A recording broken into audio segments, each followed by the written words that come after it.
décennies, l'aménagement du territoire a fortement impacté les cours d'eau. Par exemple, le Rhin qui est complètement canalisé pour la navigation ou la Chiers qui est recouverte sur toute la superficie du centre-ville de Longwy.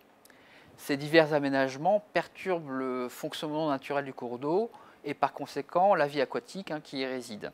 Or, on le sait, une rivière qui est naturelle, qui est vivante, nous rend de nombreux services et gratuitement, comme un rôle de filtre à la pollution, nombreux habitats propices à la faune et à la flore, une atténuation de l'effet des inondations et des lieux de détente et de fraîcheur pour les populations.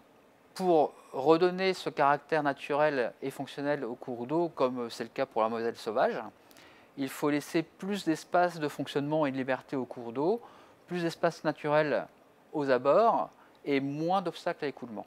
Dans le bassin Rhin-Meuse, seulement 20% de ces cours d'eau sont dépourvus de ce type de perturbation et près de la moitié en sont fortement impactés, nécessitant des programmes de restauration sur plusieurs années. Ça représente au total près de 6000 km linéaires à traiter. Ça paraît colossal, mais on sait que parfois il suffit de quelques actions ciblées pour redonner le caractère naturel à ces rivières.